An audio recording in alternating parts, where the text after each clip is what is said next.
नमस्कार दोस्तों, स्वागत है आपका हमारे चैनल बौद्धिकार वार्ता यूट्यूब चैनल में। इस कहानी को अंत तक सुनिए, यह कहानी आपकी जिंदगी बदल देगी। एक समय की बात है जब वृद्ध भिक्षु अपने शिष्यों के साथ किसी गांव में प्रवास कर रहे थे। उनके शिष्यों में एक युवा भिक्षु था जिसका नाम रमेश था। रमेश सौभाग्य से बहुत शांत, सरल और विनम्र था। वृद्ध भिक्षु से उसने बहुत कुछ सीखा था, लेकिन एक बात उसे हमेशा परेशान करती थी। उसके भीतर एक डर और झिझक थी जो उसे किसी बड़े निर्णय के सामने असमंजस में डाल देती थी। वह सोचता था कि कहीं उसे अपने जीवन में कोई बड़ी चुनौती का सामना करना पड़ा तो क्या वह उस पर खरा उतर पाएगा, क्या वह सही निर्णय ले पाएगा।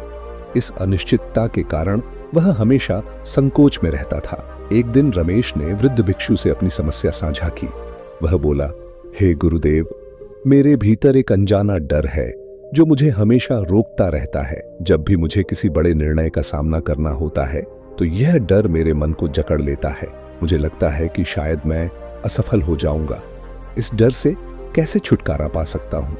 तब वृद्ध भिक्षु ने रमेश की बातों को बहुत ध्यान से सुना और फिर मुस्कुराते हुए बोले, रमेश, तुम्हारे भीतर का यह डर स्वाभाविक है, लेकिन इसे तुम खुद से अलग नहीं कर सकते हो। आओ, मैं तुम्हें एक यात्रा पर ले चलता हूं। वृद्ध भिक्षु ने रमेश को पास के घने जंगल में चलने के लिए कहा। जंगल के भीतर जाते हुए रमेश थोड़ा असहज महसूस कर रहा था, लेकिन उसने गुरु का साथ नहीं छोड़ा। वह समझ नहीं पा रहा था कि गुरु उसे जंगल में क्यों ले आए हैं। कुछ देर चलने के बाद वृद्ध भिक्षु एक स्थान पर रुक गए और रमेश से कहा, रमेश, अब तुम यहां अकेले रहो, मैं थोड़ी देर में लौटूंगा। तुम इस जंगल पर ध्यान केंद्रित करो और जो भी विचार, भावनाएं और डर तुम्हारे भीतर उठे उनका सामना करो। रमेश थोड़ा घबरा गया। जंगल बहुत घना और सुनसान था और चारों ओर अजीब सी आवाजें आ रही थीं। पहले से ही डर का सामना कर रहे रमेश को इस जगह पर अकेले रहना और भी कठिन लग रहा था। फिर भी उसने गुरु की बात मानी और ध्यान में बैठ गया। जैसे ही उसने आंखें बंद की और ध्यान में डूबने की कोशिश की, उसकी सारी इंद्रियां सतर्क हो गईं। उसे हर छोटी से छोटी आवाज, जैसे पत्तों की सरसराहट, हवा का चलना और पशुओं की हलचल भी डरावनी लगने लगी। उसके मन में कई विचार और भावनाएं उत्पन्न होने लगीं। उसे ऐसा लगा मानो कोई जंगली जानवर कहीं से आ जाएगा या फिर किसी अनहोनी का सामना करना पड़ेगा, परंतु उसने हिम्मत नहीं खोई। उसने ध्यान को जारी रखा और मन को शांत करने की कोशिश की। थोड़ी देर बाद उसने यह महसूस किया कि जितना वह इन आवाजों और अपने डर पर ध्यान देता है, उतना ही वह डर बढ़ता जाता है। उसने समझा कि उसका भय केवल एक विचार है जो उसके मन में उत्पन्न हो रहा है। उसने सोचा कि यदि वह इस डर से लड़ने के बजाय उसे बस देखे, उसे स्वीकार करे, तो क्या होगा। रमेश ने अपने मन को पूरी तरह से शांत किया और अपने श्वास पर ध्यान केंद्रित किया। उसने धीरे धीरे अपने भीतर के हर डर को स्वीकार करना शुरू कर दिया, बिना उससे लड़ने की कोशिश किए। थोड़ी ही देर में उसने देखा कि भय धीरे धीरे कम होने लगा। उसे एहसास हुआ कि डर का अस्तित्व केवल उसके भीतर ही था। बाहर की दुनिया में सब कुछ वैसा ही था जैसा वह पहले था। जो आवाजें पहले डरावनी लग रही थीं, अब उन्हें सुनकर रमेश को अजीब सी शांति का अनुभव होने लगा। उसे लगा कि जंगल की हर आवाज एक संगीत की तरह है, जिसमें एक लय है, एक सामंजस्य है। कुछ देर बाद वृद्ध भिक्षु वापस आए और रमेश से पूछा, रमेश, क्या तुमने अपने भीतर के डर का सामना किया? तब रमेश ने आंखें खोली और उनके चेहरे पर एक संतोष की झलक देखी। उसने कहा, गुरुजी, मैंने महसूस किया कि मेरा डर मेरे ही मन की उपज था। ध्यान देने लगा और डर से भर गया। तब मेरा भय और बढ़ता गया, पर जब मैंने उसे स्वीकार कर लिया और उसे जाने दिया तो वह अपने आप शांत हो गया।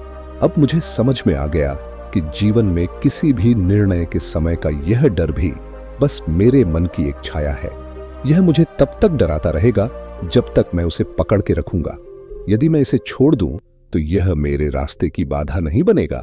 वृद्ध भिक्षु ने संतोष से मुस्कुराते हुए कहा, सही कहा रमेश, जीवन में भय और झिझक हमारे विचारों और मान्यताओं की छाया है। जब हम इन्हें पकड़कर रखते हैं और इन्हें महत्व देते हैं तो यह और बढ़ जाती है, पर जब हम इन्हें सिर्फ देखना सीख लेते हैं, उन्हें समझते हैं और उनके होने को स्वीकार कर लेते हैं, तो यह स्वाभाविक रूप से कम हो जाती है। जैसे इस जंगल में तुमने देखा कि बाहर की आवाजें असल में डरावनी नहीं थीं, बस तुम्हारा मन उन पर प्रतिक्रिया दे रहा था। डर को समझना ही उसका हल है। रमेश ने यह सुनकर सिर झुकाया और कहा, गुरुजी, अब मैं समझ गया हूं कि हर डर का सामना करना ही उसका समाधान है। भय का कारण बाहरी परिस्थितियां नहीं, बल्कि हमारा मन और हमारी सोच होती है। अगर मैं अपने भीतर की शक्ति को पहचान लूं और अपने भय का सामना करूं, तो मुझे किसी निर्णय से डरने की जरूरत नहीं है।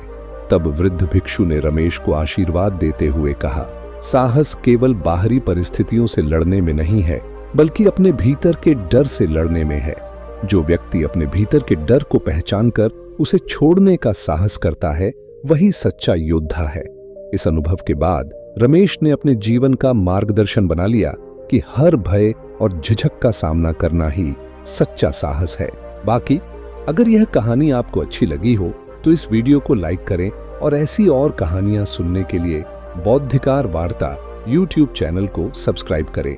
तब तक मिलते हैं हम आपसे ऐसी ही एक और प्रेरणादायक कहानी के साथ।